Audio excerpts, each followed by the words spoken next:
السلام علیکم ورحمۃ اللہ وبرکاتہ دوستوں، امید کرتا ہوں آپ خیریت سے ہوں گے۔ میں ہوں محمد مقصود قاسمی اور آپ دیکھ رہے ہیں باغ مدینہ یوٹیوب چینل۔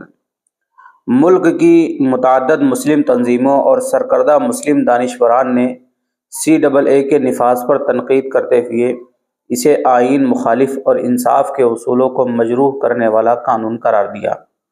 ایک مشترکہ بیان میں شہریت ترمیمی قانون کی مذمت کی گئی اور عین لوک سبھا انتخابات سے قبل اس کے نفاذ کو لے کر مودی حکومت پر شدید تنقید کی گئی۔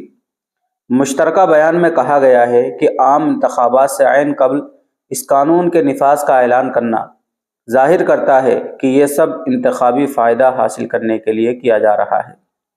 یہ ایک ناپسندیدہ عمل اور قابل مذمت فیصلہ ہے، کیونکہ اس میں ایسی شقیں متعارف کرائی گئی ہیں جو ہندوستانی آئین میں درج مساوات اور سیکولرزم کے اصولوں کے خلاف ہے۔ ہندوستانی آئین کا آرٹیکل 14 تمام شہریوں میں مساوات کی ضمانت دیتا ہے اور مذہب کی بنیاد پر افراد کے درمیان امتیازی سلوک کی ممانعت کرتا ہے۔ شہریت ایکٹ 1955 کے سیکشن 2 میں بھی شق کا اندراج کر کے تعصب پر مبنی رویہ اختیار کیا گیا ہے۔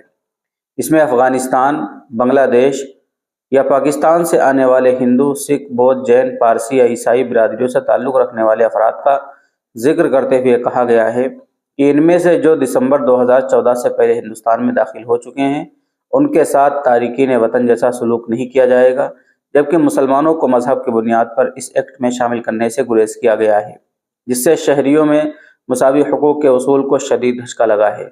یہ امتیازی قانون سازی ہمارے ملک کے سماجی تانے بانے کو کمزور اور تنوع کے بنیادی اصولوں کو ختم کر رہی ہے۔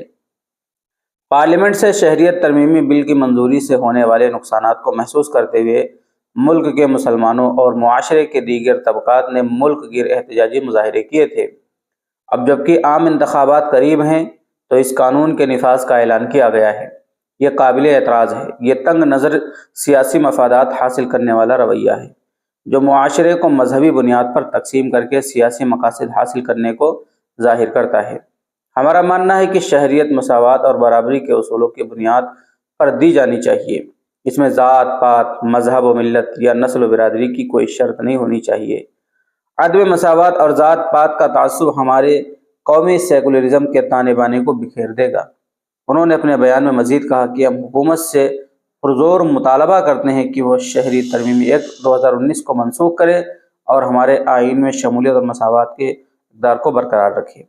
مشترکہ بیان مولانا محمود اسعد مدنی صدر جمعیت علماء ہند، سید سعادت اللہ حسینی امیر جماعت اسلامی ہند، مولانا اصغر امام مہدی سلفی امیر جمعیت اہل حدیث ہند، مولانا فیصل ولی رحمانی امیر امارت شرعیہ، مولانا انیس الرحمان قاسمی نائب صدر آل انڈیا ملی کونسل، مولانا یاسین عثمانی بدایونی نائب صدر آل انڈیا ملی کونسل، ملک معتصم خان نائب امیر جماعت اسلامی ہند، پروفیسر سلیم انجینئر نائب امیر جماعت اسلامی ہند، مولانا حکیم الدین قاسمی جنرل سیکریٹری جمعیت علماء ہند، ڈاکٹر سید قاسم رسول الیاس، مولانا نیاز فاروقی، شیخ مجتبیٰ فاروقی اور ڈاکٹر ظفر الاسلام خان سابق چیئرمین دہلی مائنورٹیز کمیشن کی جانب سے جاری کیا گیا ہے۔ تو دوستو، یہ تھا ان سرکردہ شخصیات کا بیان جو CAA کے خلاف آیا ہے۔